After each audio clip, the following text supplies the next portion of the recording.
Oh, yeah. We're doing a song, eh?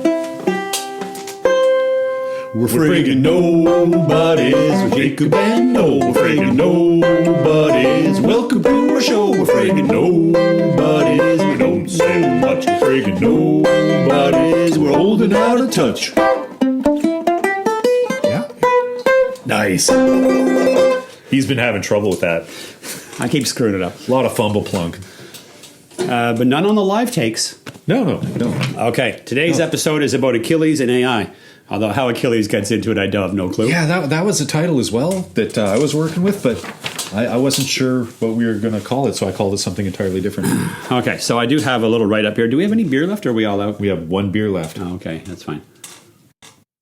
So, might have to share it. That's how you get mouth. No, you don't. That's how you get mouth aids. Yeah, not really, because beer is what? Nature's antibacterial? Nature's AIDS. It's not nature's I know why AIDS. I'm making AIDS jokes. They're not even jokes. I'm just saying the word. Okay, that would have been more appropriate in the last episode about ugly and comedy. But we're on to AI and Achilles. Anyways, we'll see how this goes. All right, yeah, your topic, eh? I don't think it was, but it might have been. Anyways, here we go. I realize we have a lot to say about AI.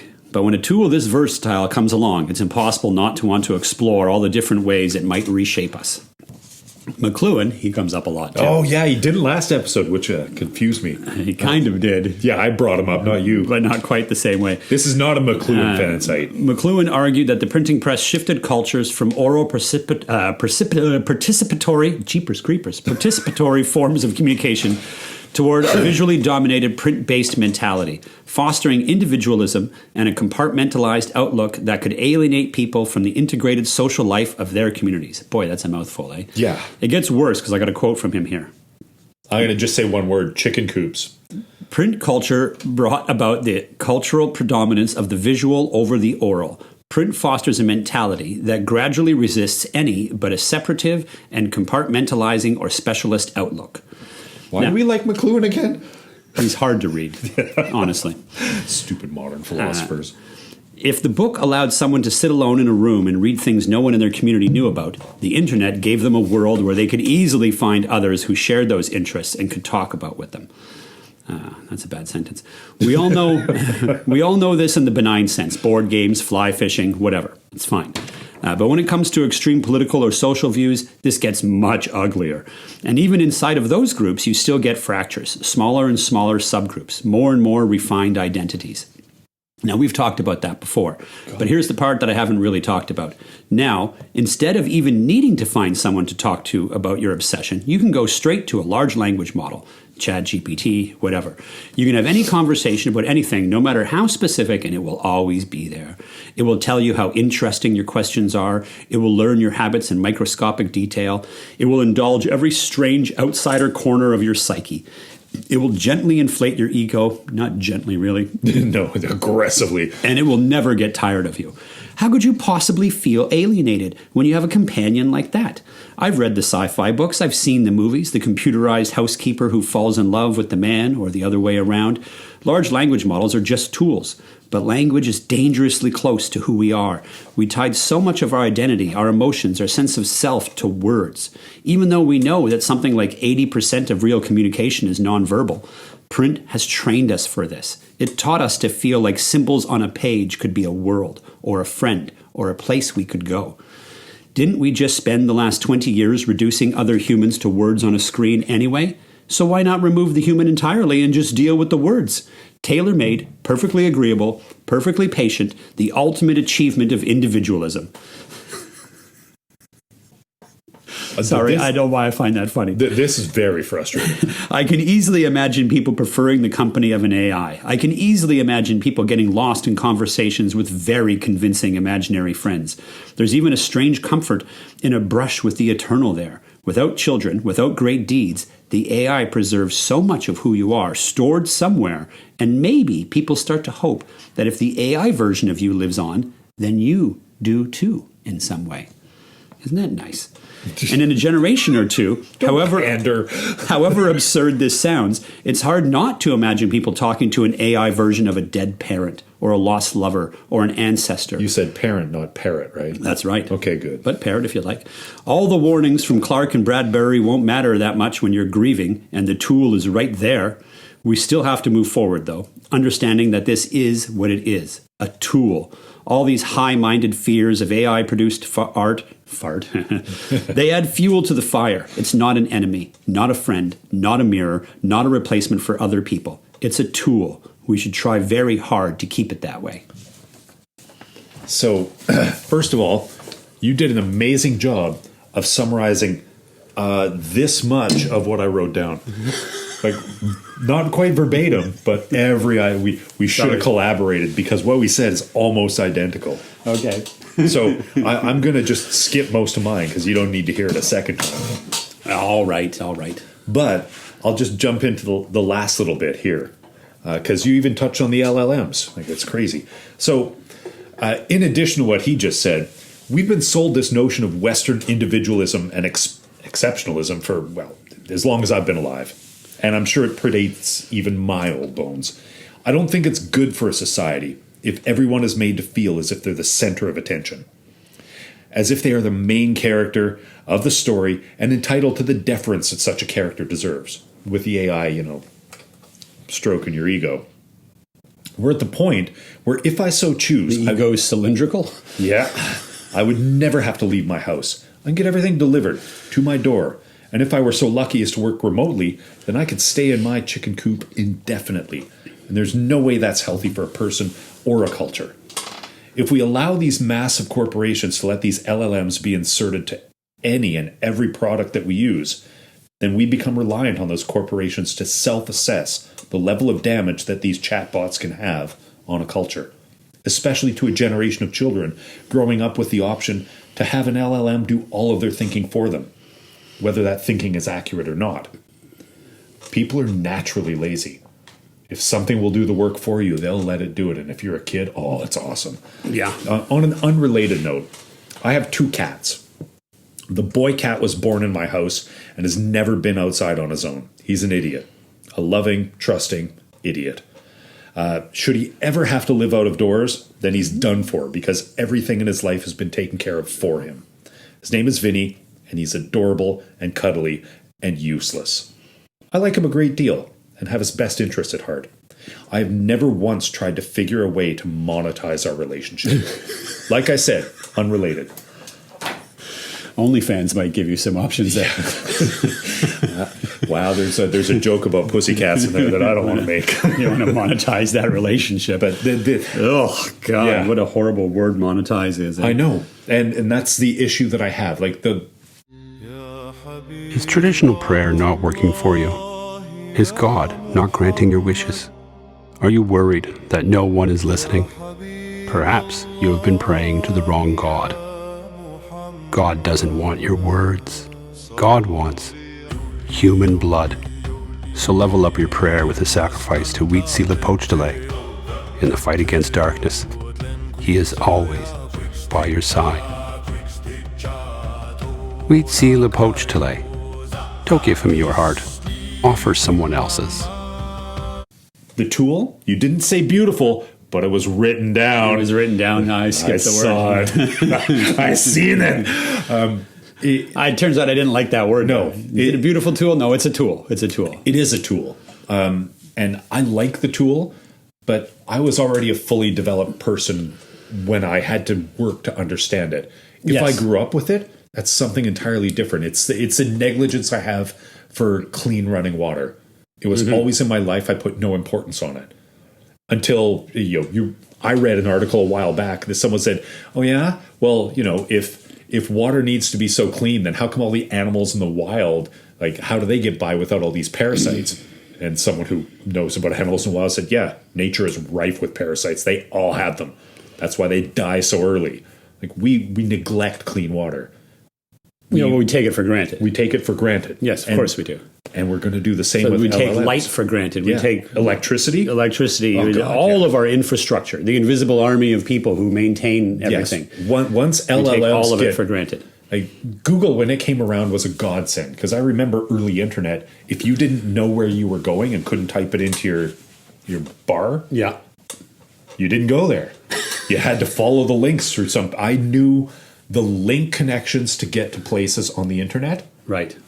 Like I know I started on this site and then I went to their references and I went through these references to get here. If I didn't write it down, and I didn't because I was lazy, I'd need to memorize that path. Google made it easier. But then Google ran the internet. And now LLMs are going to be doing the same thing. I don't have to think anymore. There's also something to talk about here in regards to the incestuous relationship between OpenAI and NVIDIA. Incestuous. I believe. Anyways, I think What's you're more equipped to explain this to the viewers at home what's briefly. a double parasite? Yeah.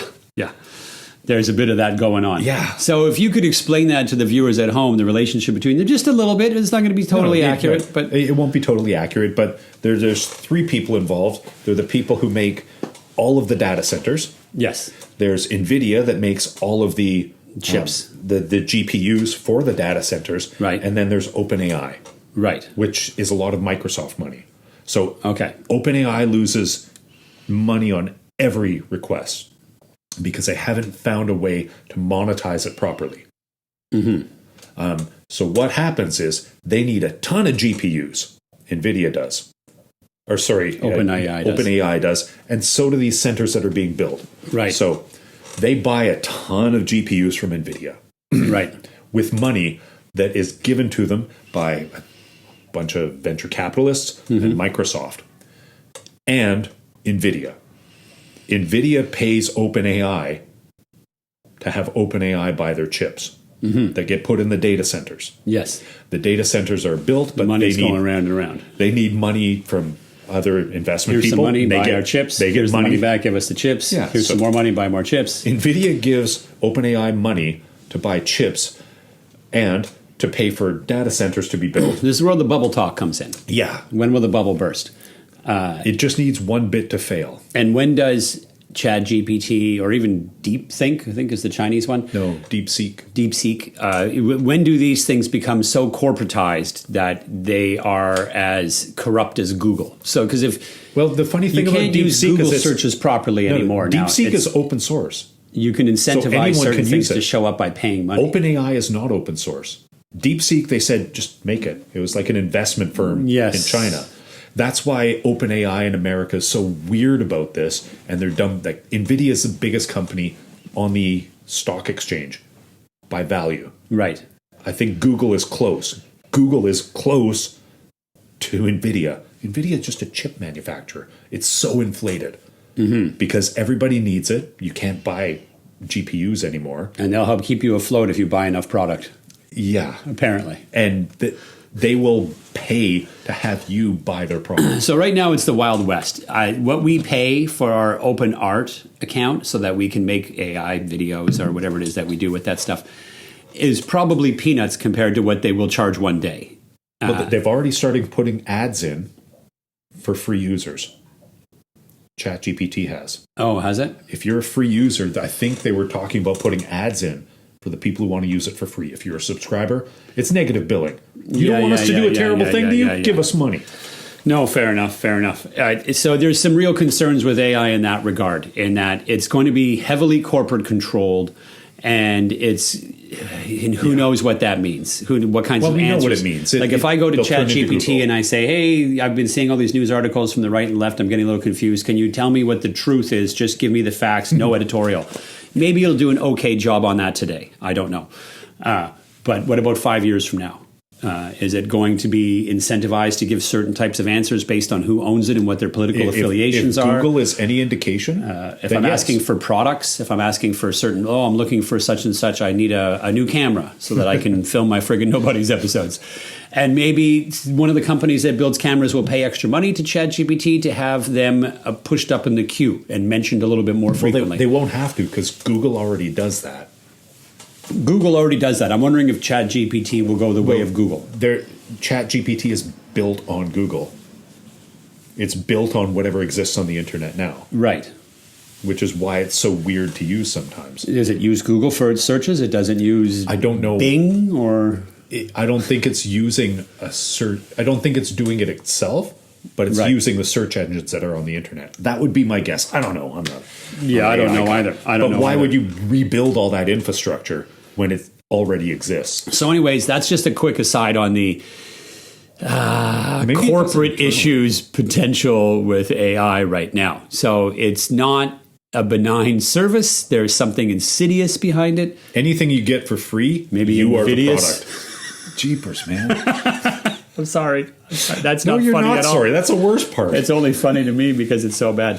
But so that's besides the point. Now, there have been stories of people who have become addicted to drugs and use ChatGPT for help and ended up dying from an overdose. Or they go to them for advice on their depression. Yeah, and they ended up committing suicide or something. Yes. There's been like maybe 3 of these stories. Not very many, but there's been a few of them, and they've caused a decent amount of outrage. Well, that I think ChatGPT pulled down their version 4 because it was very personable and not as distant. As it should be. Yeah. Yeah. That So- was their feeling, and people were really upset about The 4. way it flatters you is pretty horrendous. No, it's awesome. I am definitely very smart.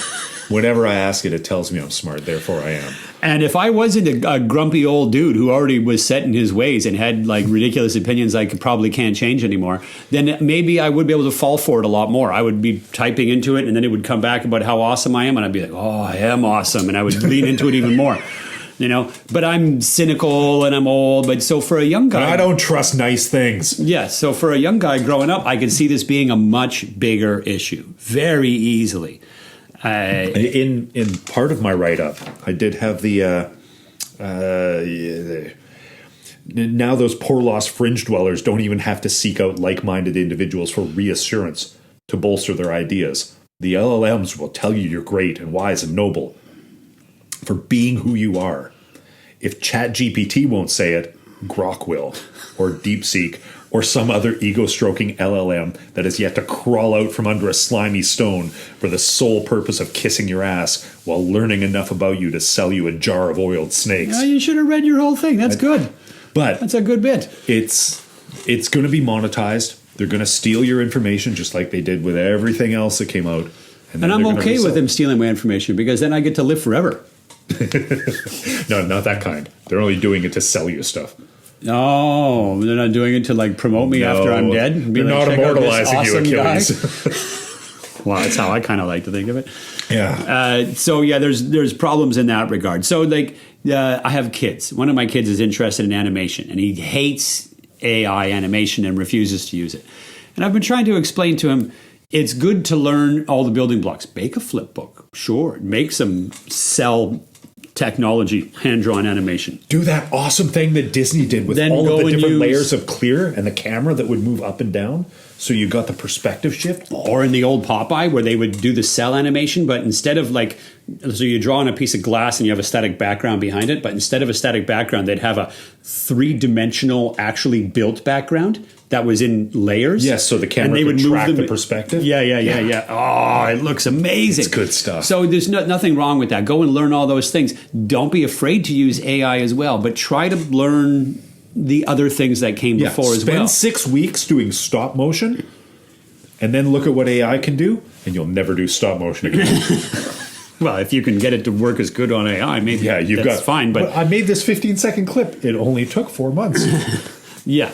So I think that it could be a handy tool, but it's good to learn all the things in the background before you do that and not just rely on it and forget Yeah. about all the other things. So 'Cause what he's saying is every child needs a grumpy old man to tell them you've got to learn all the stuff before you get to use this new tool. Well, I was explaining to someone, I was like, well, you know, this little video out here I made is only a minute and a half, and it took me about 14 hours to put it together. And they're like, oh, that's nothing. If I was using Blender, that would have taken me days.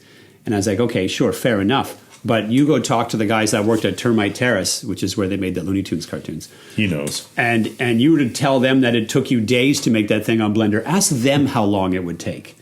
Okay, and they're Or gonna, the Koreans they're that gonna draw make all fun. of the cartoons that we're watching. They're going to make fun of your Blender and talk about how, I think that's what it's called anyways, I can't remember, animation software, and talk about how that's cheating. And you know who's going to be even And angrier? then you can go back earlier and earlier. Yeah, and those French cave dwellers that were putting everything up in the caves. Imagine how long it took them to this do is it. just what technology does. So I'm not saying to run away from it. Just remember that it's only a tool and stop. If your kids are going on there and chatting with ChatGPT, do something about that real soon. That's not a good habit to get into. If you're raising a child, teach them that anyone who has something nice to say about you wants something. They're looking to steal from you, so you don't trust nice things. There's no free compliments. It's obviously bad advice. It's not great advice, but it is. But if it's tempting. coming from ChatGPT, it's fair advice, I would think. Oh my gosh! The first time it told me, like, that's a really good question. I thought, yeah, it is, and that natural part of me, yeah, just clicked off and went, wait a minute, you're not real. It's the same feeling that I had when you and I went down to Canada Place to watch all the fireworks. Yeah. And we climbed up on a light pole just a little ways up, just to get above the crowd, and we watched it. And the first ones went up, boom, boom. It's like, that's pretty nice. And then we could hear all the crowd behind us turn and look back, and there's 10,000 people staring up with rapt attention at the sky. We thought, okay, this just got ugly and scary now. Don't trust nice things. Yeah, be suspicious anyways. Definitely be suspicious. And I mean, it is a concern, though, that somebody can now have their group of one total free fall like that. Like just walk into a room on your own, no one to talk to, all your little neuroses and crazy ideas all by yourself, and just talk to ChatGPT, who knows all of them because it knows everything, or not everything, but close enough that you're not going to exhaust 13 billion its facts. knowledge on your own. And there's a real danger there. You have to get the hell out of your house and talk to other people. Because you'll find out quickly when the rubber hits the road, like all that shit that you build up in your own head, it falls to pieces when you're confronted by somebody. You will be humbled. Yeah. And it's important to be humbled. It's important to feel sad. It's important to know you're wrong about things, or to realize you screwed up and to just accept that and carry on with life. These are important skills. Gosh, yeah. And if you just have ChatGPT feeding your ego all the time, or DeepSeek or Grok or whoever the hell it is. Not Claude. Nobody should use Claude. Is Claude a thing? Yeah, Claude. Claude's for coding. Oh. And Gemini. People are talking about Gemini, which I think is Apple's twins? version. No. Although if you're English, it's Gemini, which is weird. But no, it's I think it's the Apple version. Okay. It's sort of taking off. There's a whole bunch of AI garbage that's just falling apart. And it's going to be ugly and cutthroaty and gross. And the bubble will burst at some point in time. There's no doubt about that. In any But case, we will get a decent tool out of it. we are at 22 minutes. Oh, gosh, yeah. So that's the episode. Yeah. So catch you later on down the trail. Oh, you son of a bitch. You stole my thing. Bye.